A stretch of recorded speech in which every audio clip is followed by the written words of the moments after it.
visitor. You are about to embark on a journey of discovery through the rich and fascinating history of classical Greece. You'll become fully immersed in the painstakingly detailed world built for Assassin's Creed Odyssey, which you are free to explore at your own pace, without any danger or time pressure. For a directed experience, take one of the many guided tours curated by prominent historians and archaeologists. Along the way, exchange words with some of Greece's most famous historical persons. The classical Greece you are about to explore is at the peak of its glory. This period is synonymous with grand accomplishments of the physical and the mental. Architectural marvels which still stand today dot its landscape, while towering achievements in philosophy, political systems, and art still influence our modern society in profound ways. We hope you become engrossed in the dazzling riches of ancient Greece and welcome you to your visit.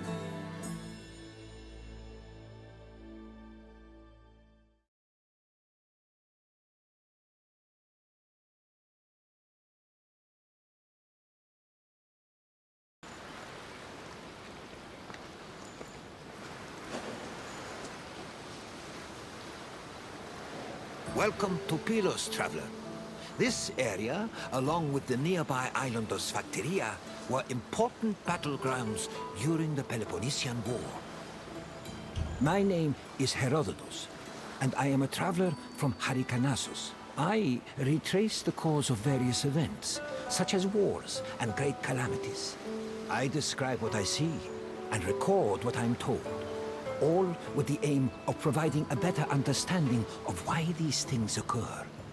Look for me to introduce you to many sites. I always find it a shame that such lovely-looking places were exposed to so much violence. It's difficult to take pleasure in relaxing on the sand, knowing how stained it is with blood. The Peloponnesian War was a great conflict between rivals Sparta and Athens. It lasted many years and cost a great number of lives on both sides. The battles of Pylos and Sphakteria occurred almost one after the other, and culminated with one of the most surprising outcomes in the entire war. But I will not spoil it for you. You'll have to experience it on your own. I'll wait for you at the end of the tour.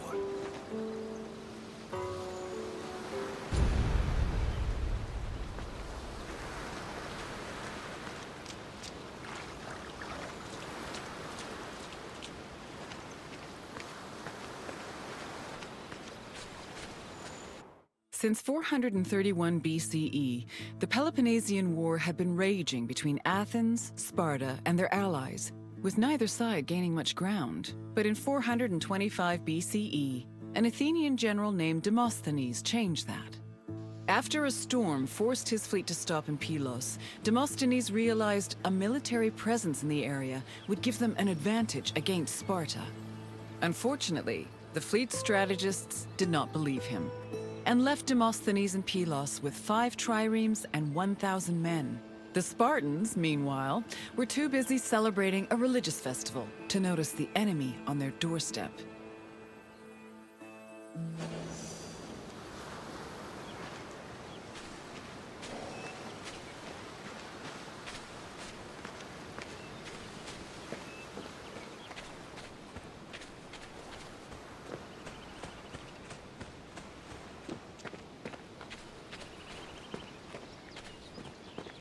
Once Sparta discovered the Athenian presence on Pylos, the Spartan king Agis mustered his troops and fleet. Sparta then descended on Demosthenes' outpost, attacking from both the sea and the mainland. The Athenian general had to mount a hasty defense. He pulled his boats back to the foot of the ramparts and fixed them in place with stakes, providing extra cover. Then, going against all the established rules of battle, he descended with his hoplites to fight on the rocky shore, where he believed the Spartans would disembark. His gamble paid off, and the Spartans did indeed attempt to land at this location, though Demosthenes' forces made them hesitate.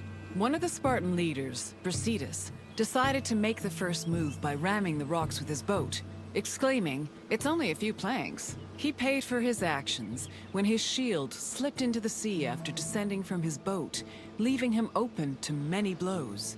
The battle raged on into the night and continued to the next day, remaining locked in a stalemate.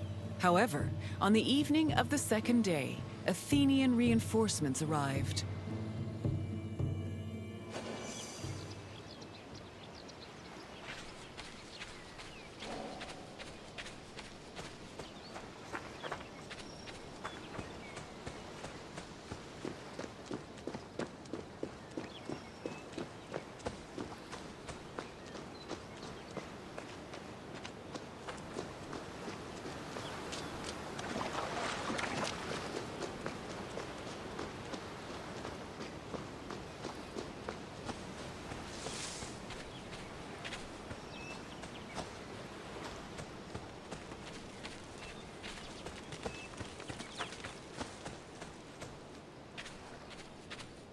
The sudden arrival of the Athenian fleet stacked the odds in Athens' favor. The fleet decided to hold off their attack until the next day, when they swarmed the Spartan ships. They successfully captured 5 enemy ships and damaged many others, cutting off access to the nearby island of Sphakteria. Then, to add insult to injury, the Athenians raised a stake hung with weapons they'd captured from the Spartans, including the shield of Brasidas. Meanwhile, the 420 Spartans on Sphakteria were trapped, and Sparta was completely helpless to rescue them.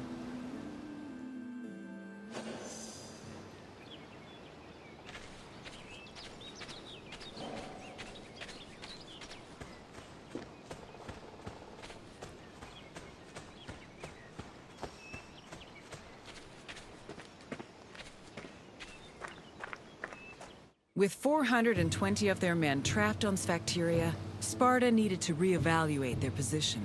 The Spartans on the island were essentially the Athenians' hostages, and Sparta could not move to rescue or resupply them without putting their lives in danger. In an effort to save the trapped soldiers, the Spartan leadership negotiated an immediate truce with the Athenian strategists. Sparta agreed to hold back its fleet and halt their attacks on Pylos. And in return, the Athenians permitted them to send supplies to their men. In the meantime, Sparta sent ambassadors to Athens to try and negotiate a better deal. The hasty truce greatly humiliated Sparta, as they were forced to recognize just how helpless their infantry was in the face of an Athenian fleet.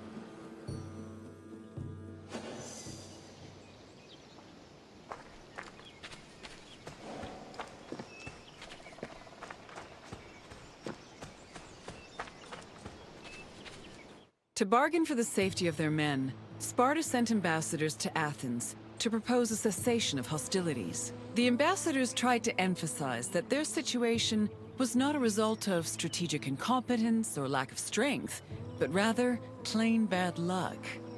According to them, the Spartans on Sphakteria did not deserve to suffer further, because they were trapped through no fault of their own. These statements provoked the ire of Cleon, a popular Athenian politician known for his populist speeches. Cleon insisted that the terms of negotiations be discussed openly before the assembly and the Athenian people, instead of in private. The Spartan ambassadors were not as comfortable with public speaking as the Athenians, so they decided to leave.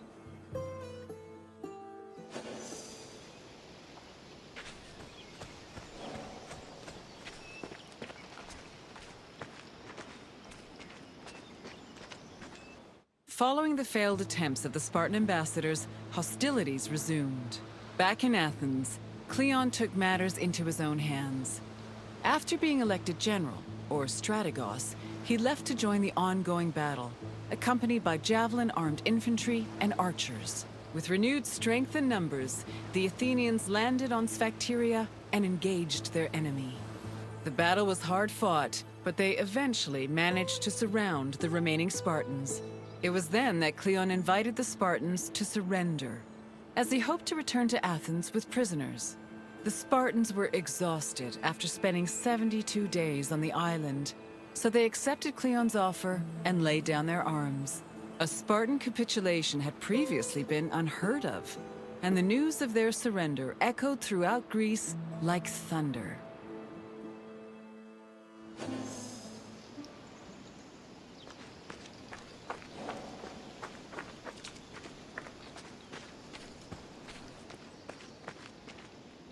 The Spartans' capitulation completely changed the course of the Peloponnesian War. Athens used their new prisoners of war as leverage and threatened to execute them if Sparta ever returned to pillage their lands. This gave the Athenians the freedom to conduct their own raids, which were aided further by their eventual seizing of the island of Corcyra. Sparta tried to negotiate for peace, but were unsuccessful. Cleon, meanwhile, was emboldened by his victory and continued to gain popularity with the Athenian people. Popularity that translated to power.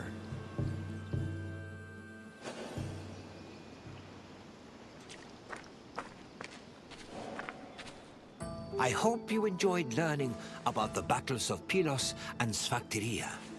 The battles were hard fought by both sides, but Athens' victory gave them an enormous boost in morale.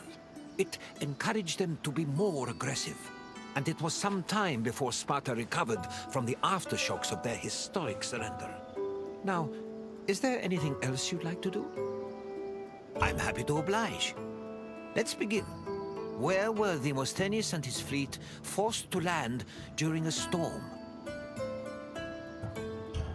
Yes, Demosthenes landed at Pylos, where he was inspired to set up an outpost. On to the second question.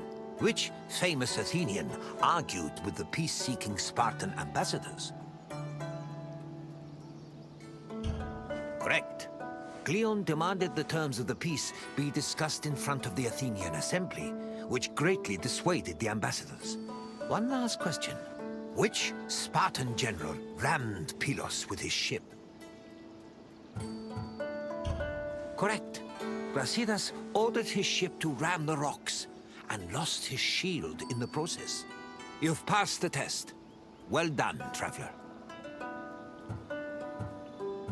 Then I will say farewell. Though I hope our paths will cross again someday.